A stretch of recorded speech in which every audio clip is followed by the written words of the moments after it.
रसिक मित्र हो, नमस्कार. मी अमित कुमार शेलार. आपणासमोर सिद्धहस्त लेखक माननीय श्री जगन्नाथ शिंदे यांची कादंबरी कवडसा याचा भाग 17वा आपणासमोर अभिवाचन करीत आहे. तत्पूर्वी आज आपण पहिल्यांदाच माझ्या चॅनलवरती आला असाल, तर माझा चॅनल लाईक, शेअर आणि सबस्क्राईब करायला विसरू नका. तर ऐकूया माननीय श्री जगन्नाथ शिंदे यांची कादंबरी कवडसा भाग 17वा. म्हात्रे गुरुजी जीपमध्ये बसले आणि जीप आश्रमाच्या दिशेने पळू लागली. रात्री उशिराच आश्रमावर पोहोचले. मुलांना जेवण दिलं. म्हात्रे गुरुजींनी माधव वजेंना जेवण गेलं नाही. आठवणीने अजून त्यांचं काळीज धडधडत होतं. वेडवाकडं घडलं असतं तर आश्रम बदनाम, आई-वडिलांच्या शिव्याशाप आणि कोर्ट कचेऱ्या. झालं ते मंजुश्रीच्या कानावर मग बोलणं गरजेचं होतं. दोघे मंजुश्रीच्या रूमवर गेले. तिथं आवडाई होती. "काय, कशी झाली मुलांची सहल?" "झाली." "मुलं खुश होती ना?" "अहो, त्यांना खुश करण्यासाठी त्यांना सर्कसला घेऊन गेलो. गाव कितीसं, तासाभरातच फिरून झालं. लोकांना पाहून पोरं खुश होण्याऐवजी घाबरून गेली हो. म्हटलं सर्कस परखनला आलीच आहे, तर त्यांना त्यांचे मित्र वाघ, सिंह, अस्वल हे प्राणी दाखवावेत. गेलो सर्कसला घेऊन. चांगलं केलंत. खुश झालीत ना मुलं? खुश झाली, पण म्हात्रे गुरुजींनी घडलेला सगळा प्रसंग सांगितला आणि थांबले. तसा आवडायचा आवाज वाढला. म्हटलं होतं ना, माकडंच ती. अरे लोकांची पोरं, जीवाला घोर. काय येडं-वाकडं घडलं असतं तर? तुमचं काय नाही, ह्या पोरीला कोर्ट कचऱ्या कराव्या लागल्या असत्या.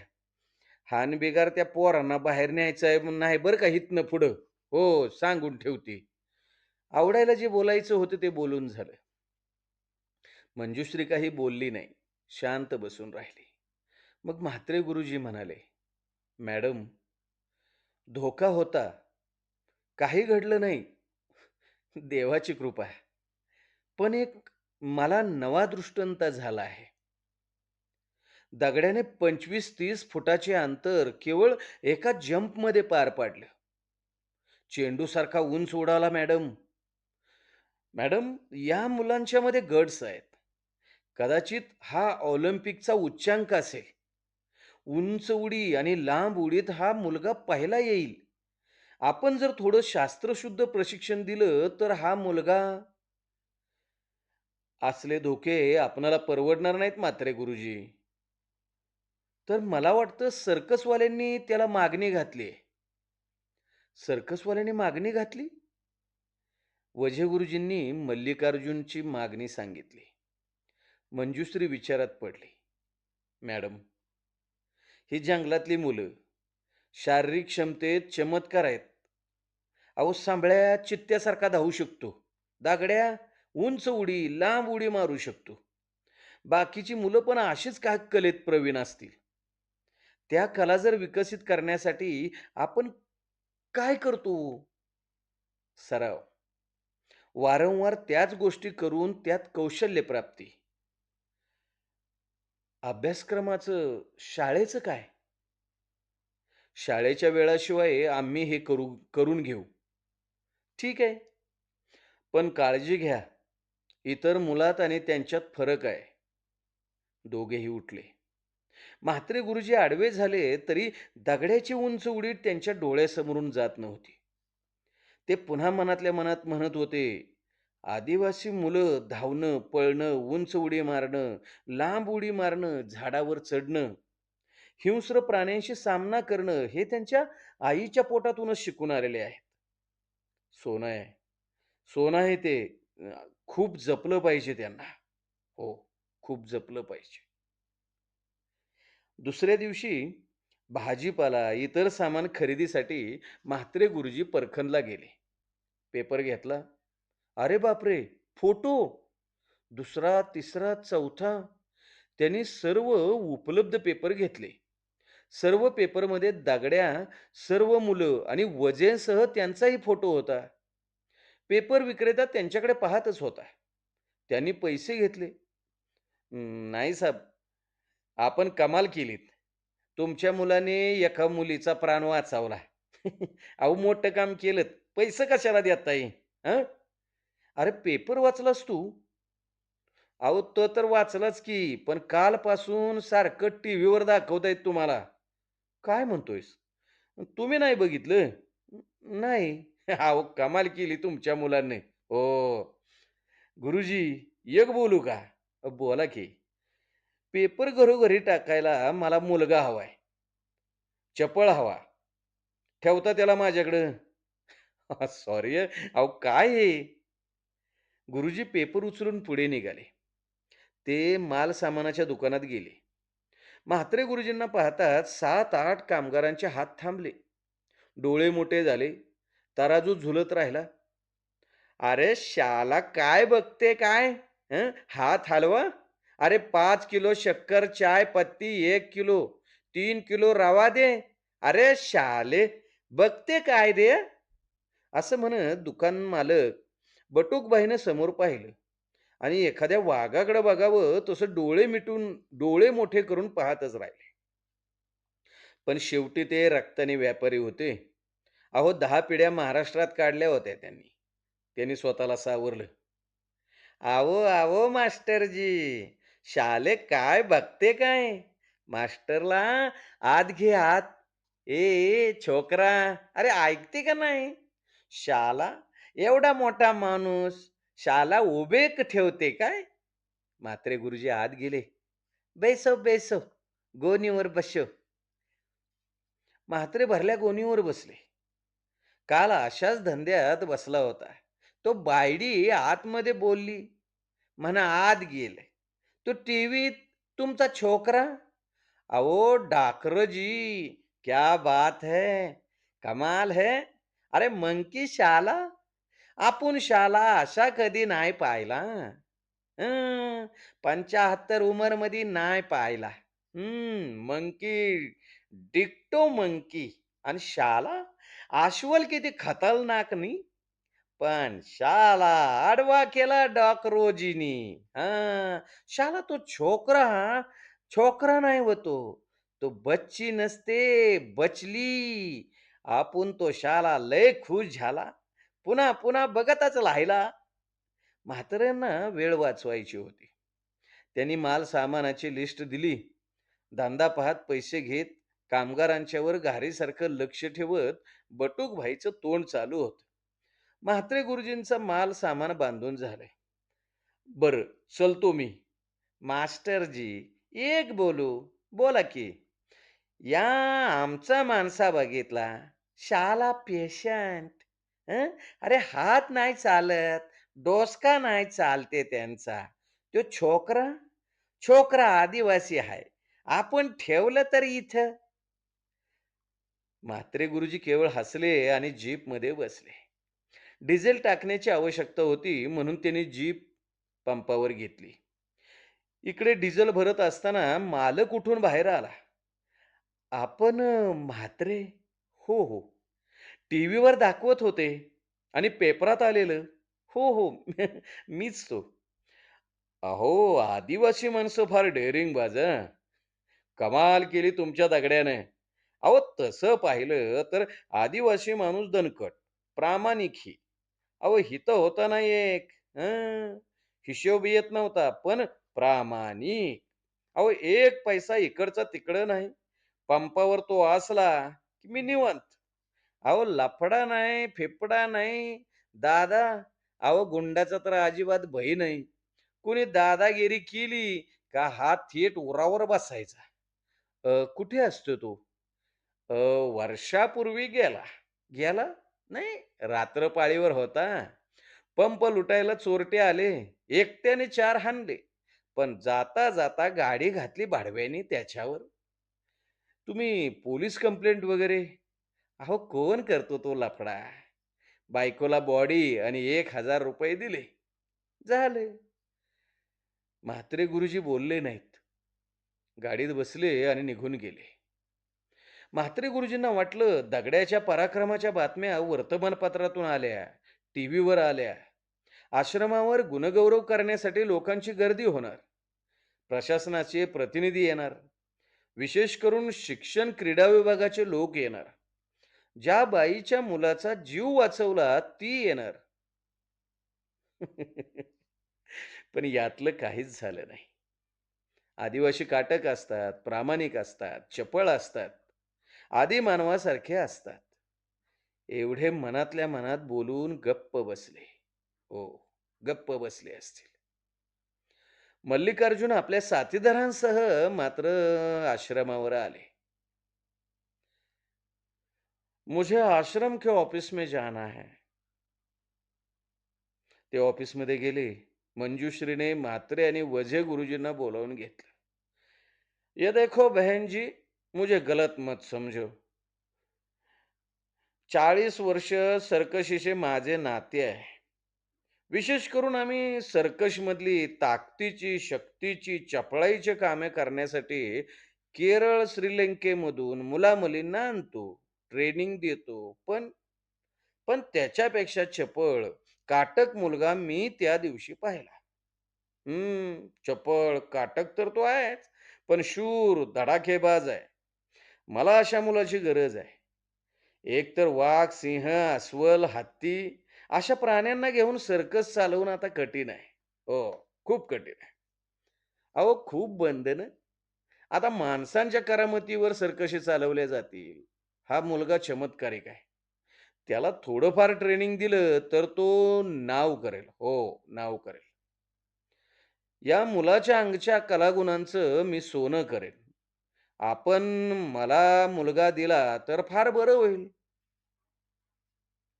म्हात्रे गुरुजींनी परखनला मल्लिकार्जुन भेटल्याचं त्याच वेळी मंजुश्रीला सांगितलं होतं. त्यामुळे मंजुश्री ठरवून बोलल्यासारखी बोलली. हे पहा मल्लिकार्जुन, आपण गुणग्राहक आहात त्याबद्दल तुमचे मनापासून अभिनंदन.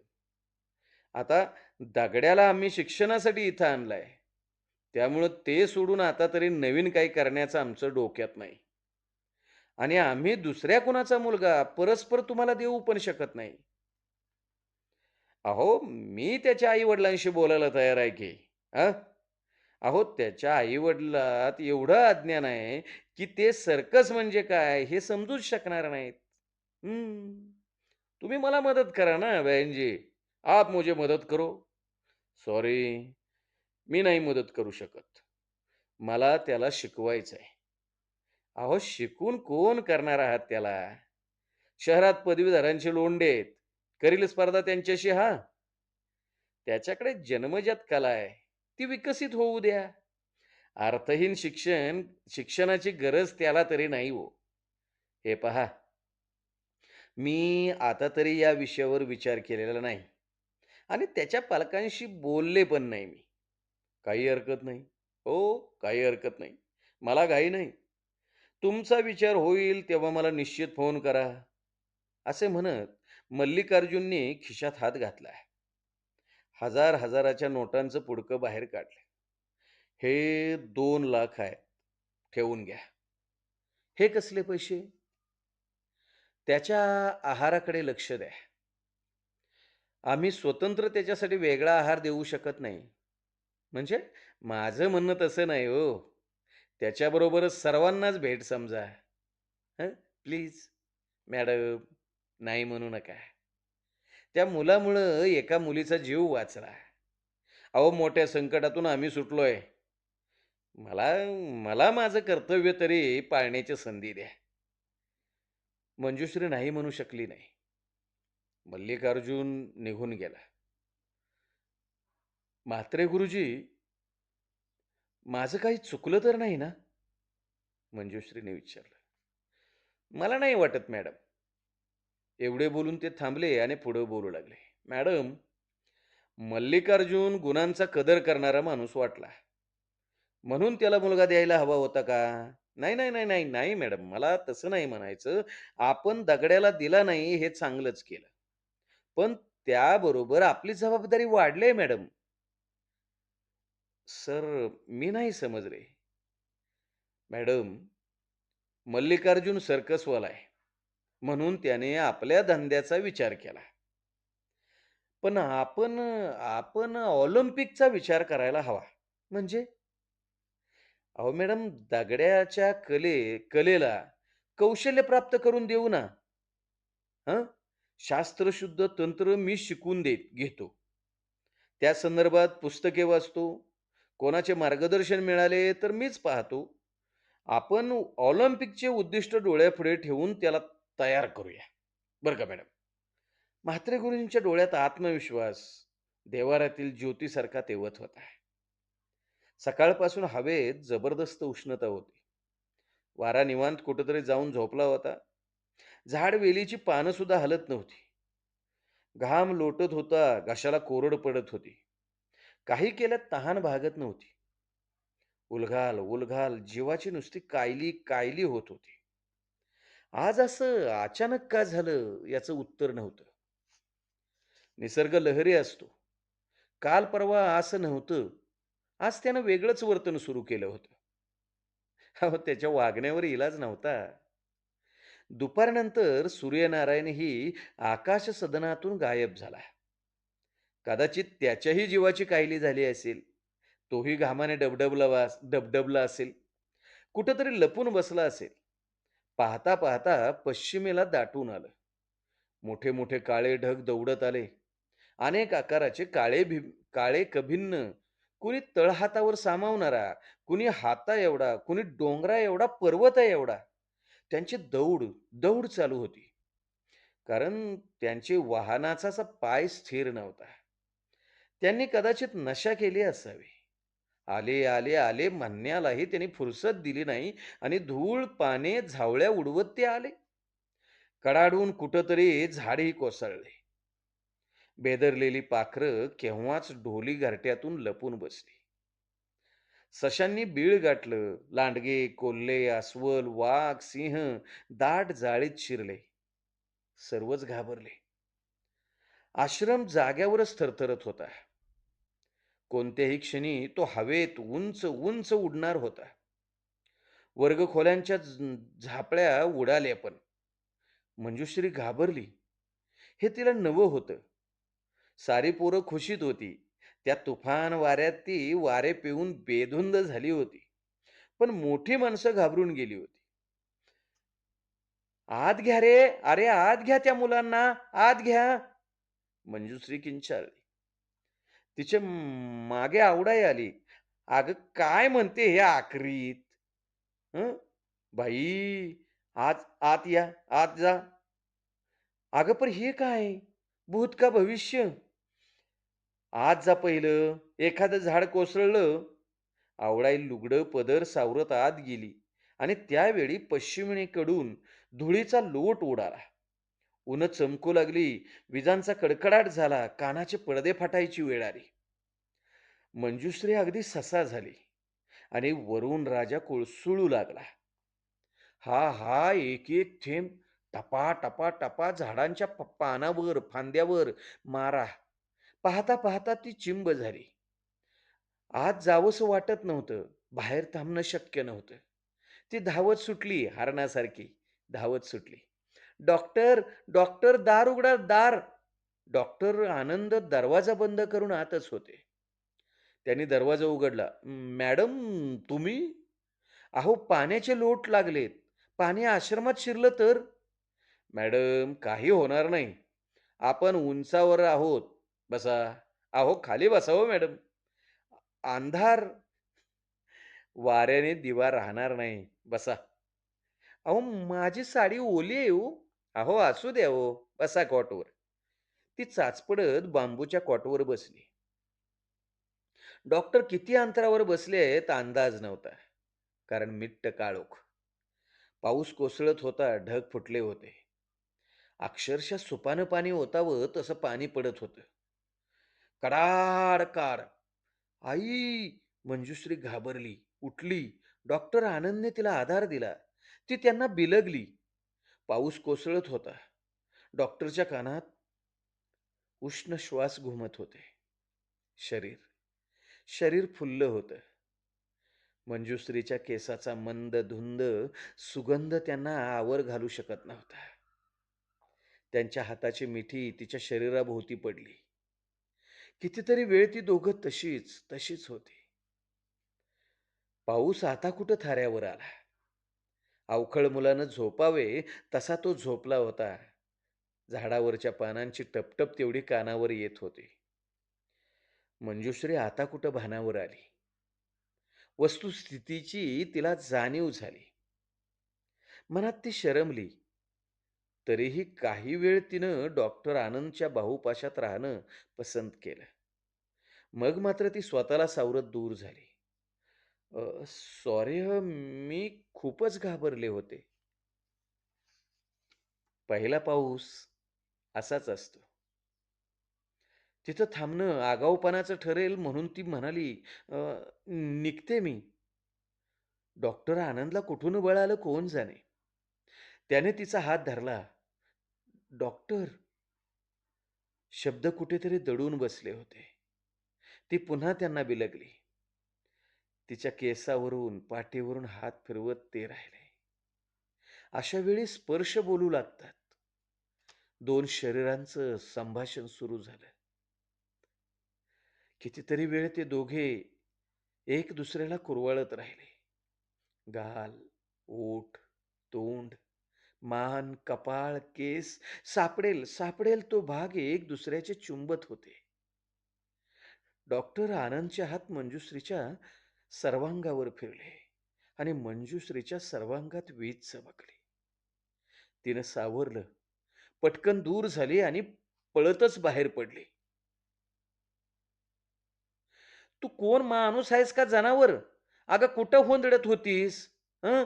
भ्या कसं नाही तुला? वावटळ उठली होती. कुठं काळं केलं होतंस? हं? अगं कुणी विचारणार नाही व्हय गं तुला? मी आय हाय तुझी. जन्मानं नशीन पर आय हाय. माझा विचार कर. का गं काळीच फाटलं माझं. कुठं गेलं माझं लेकरू? अन तू? मेलीला भ्याच नाही? जीवावरच उठली माझ्या. अगं काळीच फाटलं तर कोण आहे ग तुला? हं?" आवडायची कुणकुण चालू झाली. पण यातला एकही शब्द मंजुश्रीच्या कानात शिरला नाही. अजूनही ती डॉक्टर आनंदच्या उच्छ्वासात तिच्या कानात होता. अंगावर रोमांच होतं. काळजात फुलांचे घुमारे फुटले होते.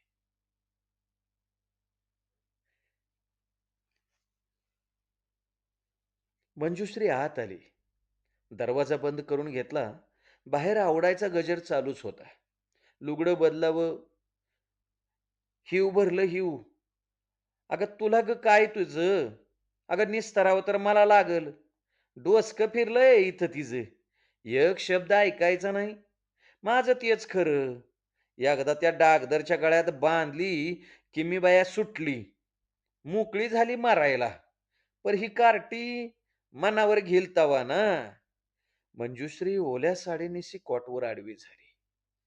खोलीत अंधार होता, पण डोळ्यापुढं डॉक्टर आनंद होता. गोरा, देखना, स्पर्शात जादू असणारा, कवेत घेणारा, सर्वांगाच्या कळ्या केवळ स्पर्शाने उमलवणारा. डोळे मिटून कितीतरी वेळ ती त्या सुखद स्पर्शात धुंद होती. भानावर आली तेव्हा तिला अंगावरच्या ओल्या साडीची आठवण झाली. आडवी पडून असताना तिने साडी काढून दूर फेकली. नवीन साडी नेसायचंही तिला भान नव्हतं. तशीच ती पडून होती. शरीर तिचंच होतं. आज इतके वर्ष तिच्या साथीत होतं. पण आज पण आज त्या शरीराचं मोल तिच्या हाताच्या स्पर्शानं जाणवत होतं. हात छातीवर स्थिरावले. ते आनंदाचे आहेत असं वाटलं. सर्वांगात मुंग्यांचं ताडकन वारुळच फुटलं. अंगभर मुंग्या दौडू लागल्या. सर्वांगाचं मोरपीस झालं. छाती धडधडू लागली. काळीज काळीज मोरपिसावर स्वार झालं. उंच उंच उडालं. आनंद भोवती तरंगत राहिलं. आता क्षणभरही तिथं राहणं शक्य नव्हतं. पतंगाची दोर हातची सुटली होती. पतंग पतंग आनंदाभोवती गिरक्या घेत होता. आनंदाभोवती गिरक्या घेत होता. ती उठली. पावलांचा आवाजही न करता निघाली. तशीच. आनंदाच्या कुशीशिवाय आता शरीराला विसावा नव्हता. स्वैर मनाला त्याच्याशिवाय लगाम नव्हता. शरीर त्याच्या स्वाधीन केल्याशिवाय ते शांत बसणार नव्हतं. धडधड शांत होणार नव्हती.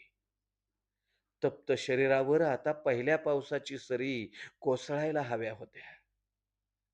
किती दिवस? किती दिवस उपास? कुणासाठी? पोटच्या भुकेसारखीच शरीराला भूक असते. निसर्ग नियम आहे हा. निसर्ग नियमापुढं कोण मोठा असतो आणि ही विरक्ती तरी का? कुणासाठी? तिनं पाऊल टाकलं. दरवाजाच्या कडेला हात घातला. दरवाजा उघडला. समोर समोर मंजुश्री. कुठं चाललीस? पेटलेलं शरीर काय बोलणार? तू कोण आहेस माहित आहे का? श्रीधरला विसरलीस की काय? तू आहेस ॲडव्होकेट चक्रधर गलांडे यांची कन्या. तू आहेस रंगराव आबाजी लहाने उर्फ अण्णा या समाजसेवकाचा वारस. तू आहेस, तू आहेस शेकडो आदिवासींची सहकारी. तू आहेस चिमुरड्या आदिवासी मुलांची माता. माता. माता म्हणताच मंजुश्रीच्या सर्वांगावर वीज कोसळली. मन, भावना, शरीर सारं सारं कोळसा झालं. सामान्य माणसं आणि तुझ्यात फरक आहे. आणि तो फरक नसेल तर का केलंस? का केलास आई-वडिलांचा विचाराच्या विरोधात लग्न? करोडोची माया सोडून का घराबाहेर पडलीस? जन्म दिल्या आई-वडिलांचे बंध का तोडलेस? अगं श्रीधर काय वाईट आहे? डॉक्टर आनंद आहे. तर श्रीधर एम-ए, बी-ए आहे. एम-बी-ए आहे. आणि शरीर भूक भागवण्यासाठी शैक्षणिक पात्रतेची आवश्यकता असते कुठं? पैसा, संपत्ती, धनदौलताला सांपत्तिक स्थितीनुसार शरीर सुख देता येतं का? अगं, शरीर सुख म्हणजे नेमकं काय? कसं मोजणार ते? ते सर्व जाऊ दे. तुझ्या जीवनाचा मतितार्थ काय? मंजुश्रीजवळ शब्द नव्हते. तिचंच भूत तिच्यासमोर उभं होतं. मंजुश्री, तुझ्या आजवरचा सारा प्रवास आठवून पहा. पुढं किती आयुष्य आहे माहीत नाही. तुलाही आणि मलाही. आजवरचा प्रवास त्यातून वजा कर आणि मग ठरव काय करायचं ते. मंजुश्री बेरीज वजाबाकीत गुंतली. मंजुश्रीतील मंजुश्रीनं तिला मागं फिरवलं. आता आता सारं शरीर, मन, विचार दबले होते. रात्रभर रात्रभर ती तशीच स्वतःशीच भांडत राहिली. स्वतःशी भांडत राहिली. रसिक मित्र हो,